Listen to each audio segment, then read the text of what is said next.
हमारे नबी की जी पीठ अस्सलाम पर कौन सी वालेकुम। निशानी थी वीडियो सेव जिसे कर लो, देखकर ये यहूदी आपके थर लिए थर है। कांपने लगे और उनका इस्लाम का चेहरा पीला पड़ सच्चाई गया। जानना चलिए जरूरी है। काबा के पास दादा अब्दुल मुत्तलिब हुजूर सल्लल्लाहु अलैहि वसल्लम को अपने बिस्तर पर बिठाते, प्यार से खिलाते पिलाते और कभी गोद में झुलाते थे। मक्का के लोग कहते ये बच्चा दूसरों से बिल्कुल अलग है, न कभी झूठ बोलना, न शोर शराबे वाले खेलों में दिलचस्पी, हमेशा दूसरों की मदद करना, बड़ों और बुजुर्गों का अदब करना, ये हमारे नबी की पहचान थी। ये वही दौर था जब अल्लाह ने नन्हे मोहम्मद सल्लल्लाहु अलैहि वसल्लम को बचपन में ही यतीमी और जुदाई का दर्द दिया, ताकि सब्र, हिम्मत और अल्लाह पर भरोसे का पैगाम पूरी उम्मत तक पहुँचे। हर गम, हर आंसू उन्हें उस जिम्मेदारी के लिए तैयार कर रही थी जिनसे उन्हें पूरी इंसानियत का रहनुमा बनना था। मक्का का बाजार उस दिन भी रौनक से भरा था। काबा के पास बुतों के सामने लोग हाथ उठाकर रो रहे थे, मगर सामने रखा पत्थर खामोश था, न सुनता न जवाब देता। उसी भीड़ में हमारे प्यारे नबी सल्लल्लाहु अलैहि वसल्लम खड़े थे। बच्चे उन्हें खेलने के लिए बुला रहे थे, मगर आपकी निगाहें आसमान की तरफ उठी हुई थी, जैसे दिल गवाही दे रहा हो कि ये पत्थर कुछ नहीं कर सकते, अल्लाह ही है जो हर आवाज को सुनता है। उस दिन बाजार में एक यहूदी आलिम भी मौजूद था। उसे तौरात और पुरानी किताबों का बहुत गहरा इल्म था। वो दूर खड़ा ये सब मंजर गौर से देख रहा था। उसके दिल में सवाल उठा, ये बच्चा दूसरों से अलग क्यों है? ये भूतों की तरफ क्यों नहीं देखता? इसकी निगाहें बार बार आसमान की तरफ क्यों उठ जाती हैं? वो धीरे धीरे हमारे नबी के पीछे पीछे चलने लगा। जैसे ही उसकी नजर आपके दोनों कंधों के बीच पड़ी, उसका चेहरा फीका पड़ गया। आपके कंधों के बीच मोहरे नबूवत साफ नजर आ रही थी। यहूदी थर थर कांपने लगा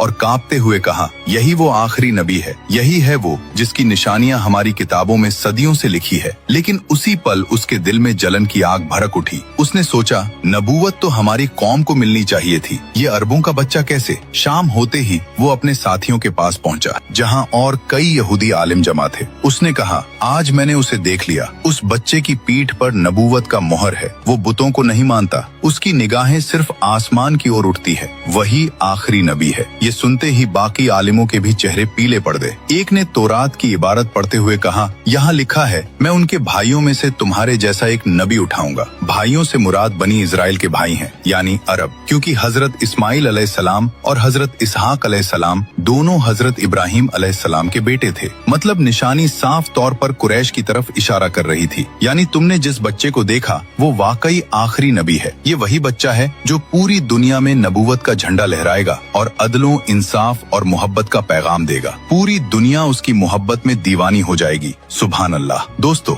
अगर आप भी नबी पाक के सच्चे दीवाने हैं तो दिल से लिखिए, आई लव मोहम्मद, और अगले पार्ट के लिए सब्सक्राइब जरूर